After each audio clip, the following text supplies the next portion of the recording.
తీరుతామని నేను నమ్ముతున్నాను. గత బీఆర్ఎస్ హయాంలో ఎలాంటి అభివృద్ధి జరిగిందంటే ఏం చెప్తారు? ఇప్పుడు ప్రభుత్వ సంక్షేమ పథకాలు ఎట్లా కొనసాగుతున్నాయంటే ఏం చెప్తారు మీరు? గతంలో పల్లె ప్రకృతి వనం స్టార్ట్ చేసిందే గత ప్రభుత్వం స్టార్ట్ చేసింది.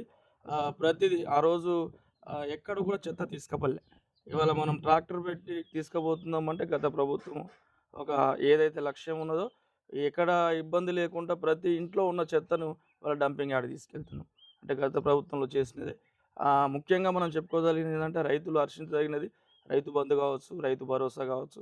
ఇవాళ చనిపోయిన ప్రతి కుటుంబానికి ఓ రైతు చనిపోతే ఎవరు చూసేటోళ్ళు కాకుండే ఈరోజు రైతు భరోసాతోని వాళ్ళ కొంత మనోధైర్యం మనం ఇవాళ ఏంది అంటే రైతు అనేటోళ్ళు ప్రతి ఒక్కరు అప్పులు చేసే ఉంటారు మ్యాక్సిమంగా. ఆ తర్వాత ఏం చేసేదంటే రైతు చనిపోతే ఇల్లును వేలం పాటేసి తీసుకునే పరిస్థితి. కాకుంటే ఈరోజు రైతు చనిపోతే రైతు బంధు వస్తది. ఆ డబ్బులతోని ఎంతో కొంతో మాకు ఆ పైసలన్నా వస్తాయని ధీమాతోని ఆళ్ళకి ఇల్లన్నా ఒక నిలిపే స్థానంలో వాళ్ళ కేసీఆర్ 100% నేను బలంగా నమ్ముతున్నాను. దానివల్ల రైతును ఒక రాజు చేస్తానే కాకున్నా గూడా పేదవాడినైతే చేయలే. రాజు కాకున్నా గూడా అప్పుడున్న పరిస్థితులలో ఒక రైతు అప్పుల బాధ చనిపోతే ఏ ఒక్క సింగిల్ ఎంపీ ఒకడు ఇవ్వకపోయేది. ఆళ్ళ కుటుంబం చాలా దురదృష్టకర పరిస్థితిలో ఉండేది. అయినా గూడా కేవలము రైతు బీమా కావచ్చు, రైతు బంధుతోని అవి 2 బందయినాయి. కొంత రైతుల్లో మంచి ఆలోచనొచ్చింది. యువకులు గూడా ప్రతి ఒక్కరి విషయంలో గూడా రైతు బంధు కావచ్చు, దళిత బంధు ఏ విషయంలో గూడా కేసీఆర్ ప్రభుత్వం చాలా వరకు చేసిందన్న. కాకపోతే కొన్ని కొన్ని లోపాలు ఎక్కడన్నా ఉన్నాయి అంటే మాక్సిమంగా ఒక గృహ నిర్మాణంలో కొంత ఇబ్బంది పడ్డాం. తర్వాత రేషన్ కార్డ్ విషయంలో. అయి 2 ప్రభుత్వాలు నెరవేరిస్తే ఇవాళ ఇంకోరికి అవకాశం ఇచ్చేది కాకుండే ఆ రెండిట్లల్లో కొద్దిగా వెనకబడి ఉంటుంది. ఇప్పుడు అధికార పక్షం ప్రధానమైన గత 10 ఏండ్ల బీఆర్ఎస్ పాలన తెలంగాణ మొత్తం విధ్వంసానికి గురైంది. లక్షల కోట్లకు అప్పులు మిగిల్చిర్రు తప్ప అభివృద్ధి ఏం చేసిందేం లేదు. మేమొచ్చిన తర్వాతనే అభివృద్ధి జరుగుతుందని అధికార పక్షం అంటుంది. ఒక సర్పంచ్‌గా, ఒక బీఆర్ఎస్ పార్టీ నేతగా మీరేం చెప్తారు? కావచ్చన్న. నేనేమంటున్నానంటే అప్పులు అయింది అనే విషయము నేను నేను ఒప్పుకుంటాను. ఎందుకు ఒప్పుకుంటున్నా అంటే అప్పు అయ్యింది అంటే ఇవాళ రైతు బంధు ఇచ్చిండు. అయితది. ఇవాళ కాళేశ్వరం కట్టిండు. అప్పు కాదా? ఇవాళ నా ఇంటి నిర్మాణం చేసుకోవడానికి నేను అప్పు తెచ్చి కట్టుకుంటా. ఇవాళ తెలంగాణను ఒక అభివృద్ధి చేయాలంటే అప్పు చేయవలసింది తప్పదు. దాంట్లో తప్పేం లేదు. అన్నీ చేసిండు ఇవాళ.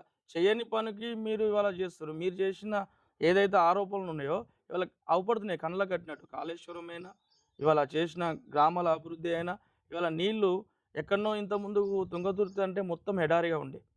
తుంగతుర్తి ఏరియా. ఇవాళ కాలువ చూడండి ఇప్పుడు ఎక్కడ పోయినా గూడా నీళ్ళు అవుపడతాయి. వాస్తవానికి చేసిన అభివృద్ధిని మనం చేసినని చెప్పుకోవాలి గానీ, కాకుంటే మీరేమనుకుంటారు కావాల్సిన అభివృద్ధి మీరు చేయవలసింది చేయాలి.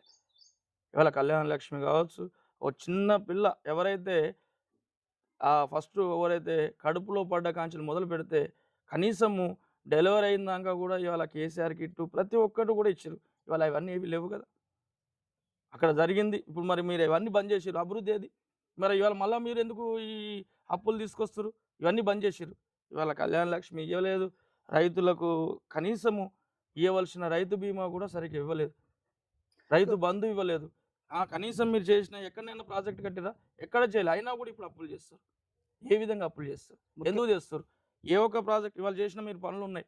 మీరు పనులలో ఏ దానికి పనికొస్తుంది? మీరు చేసిన ఏది ఒక్కటి గూడా క్లారిఫికేషన్ లేదు. సరే మేము ఒప్పుకున్న కాడికి ఇందిరమ్మ ఇండ్ల విషయంలో సరే అభివృద్ధిగా చేస్తుర్రు. కానీ అది పారదర్శకం చేయాలి. నిరుపేదలకు రావాలి. ఎవరికైతే పేదవాళ్ళు ఉన్నారో వాళ్ళనే గుర్తించి ఇవ్వాలి. ఇవాళ పార్టీ కార్యకర్తలకు కాదు. పార్టీకి జెండా మోసినోళ్ళు అంటున్నారు. అది సొంతంగా ఇయ్యండి. మేము వద్దంటలేం. ఖచ్చితంగా మీ పార్టీ ఫండ్ ఉంటది. ఇవాళ 5,00,000 ఇచ్చే కాడ 10,00,000 ఇయ్యండి మీ కార్యకర్తకు. ఈ పేదవాడికి వచ్చేది మాత్రం ఖచ్చితంగా పేదవాడికే ఇయ్యాలి కదా!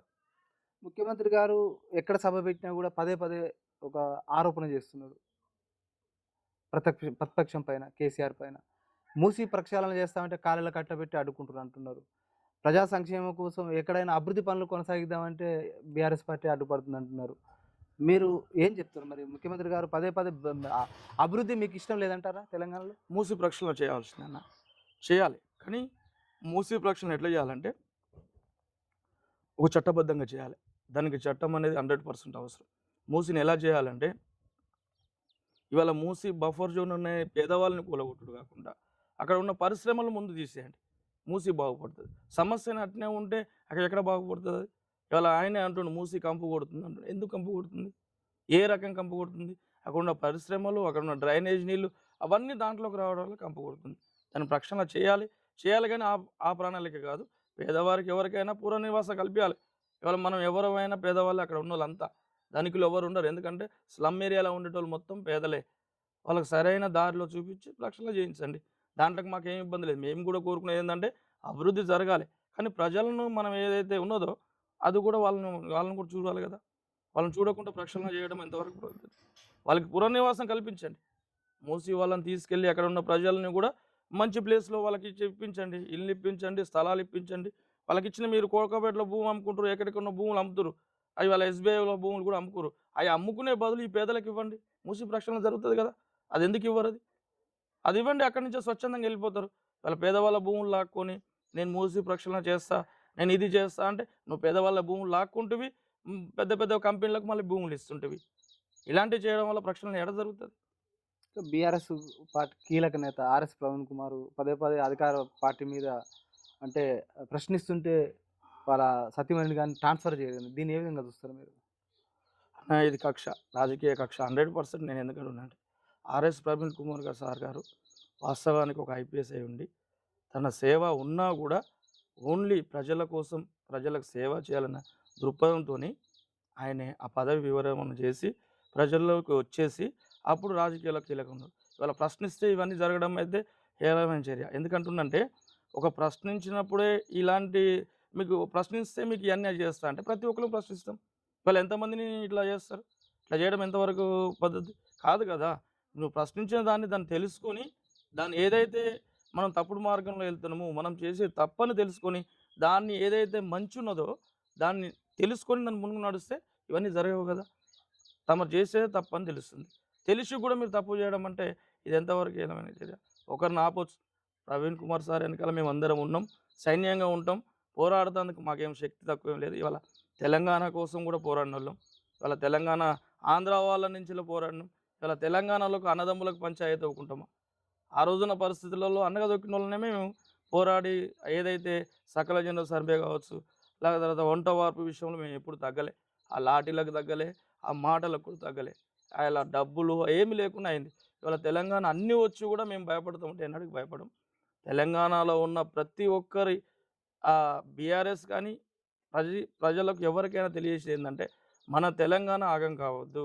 ఇవాళ కావాల్సినది మెయిన్ ముఖ్యంగా మన దగ్గర ఉన్న ప్రాజెక్ట్ ఏదైతే ఉన్నాయో ప్రాజెక్టులు అభివృద్ధి పడితే ఇవాళ ప్రతి ఒక్కరికి ఉపాధి కలుగుతది. అదే లక్ష్యంతోనే ఇవాళ కేసీఆర్ గారు చేసిర్రు. యా దాన్ని ఆపి వేరే పనులు చేస్తారు.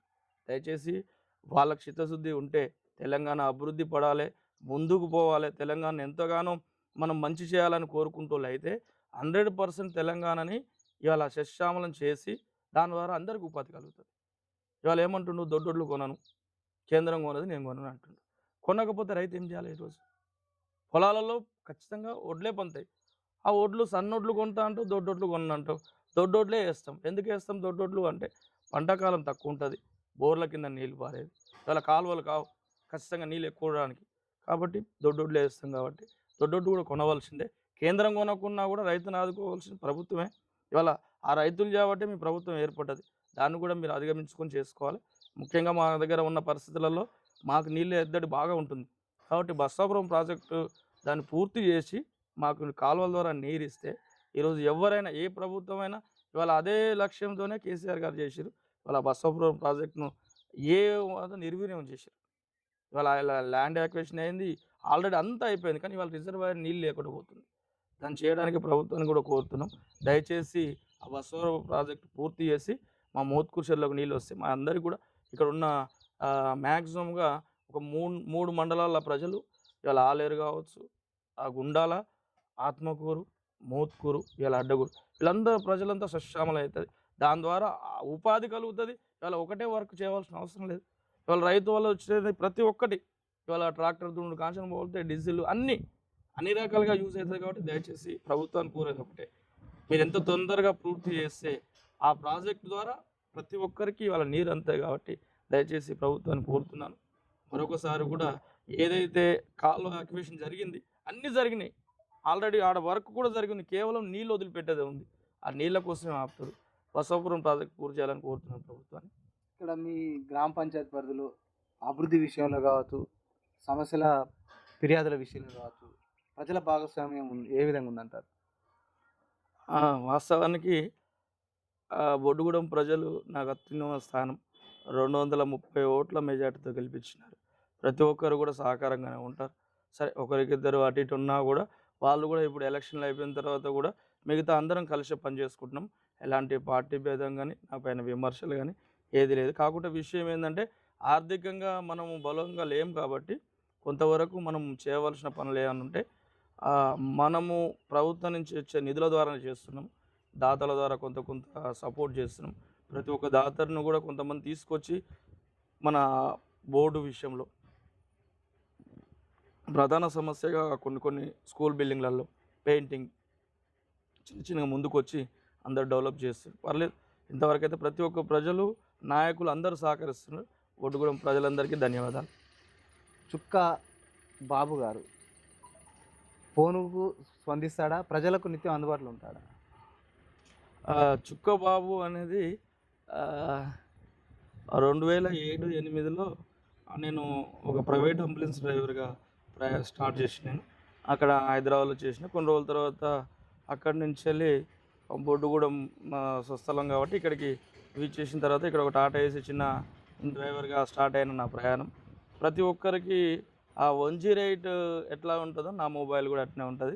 100% ఏ రాత్రి ఎవరికి ఇబ్బందున్నా గూడా నేను 100% ఎళ్తా. ఏ సమస్యనైనా హాస్పిటల్ సమస్య గావచ్చు, ఇంకా వేరే ఏ సమస్య ఉన్నా గూడా ప్రతి క్షణం ఏ టైం అయినా గూడా ఒకసారి గ్రామంలో అడగండి చెప్తారు. బాబు అనేటాయనే ప్రతి ఒక్క సమస్య ఒకరికి బాగాలేదు అంటే నా భార్య పిల్లల్ని వదిలిపెట్టి గూడా వాళ్ళతో హాస్పిటల్‌లో స్పెండ్ చేసిన టైం చాలా ఉన్నాయన్న. వాస్తవానికి మా మిసెస్‌కు బాగాలేకుంటే గూడా హాస్పిటల్‌లో వదిలేసి ఒకరికి యాక్సిడెంట్ అయిందంటే నా బ్లడ్ ఇవ్వడం జరిగింది. అక్కడ బ్లడ్ ఇబ్బంది అవుతుందంటే నాకు గాకుండా మా తమ్మింది, ఇంకా మా ఫ్యామిలీ ఇంకో ఇద్దరు ముగ్గురిది ఉండే.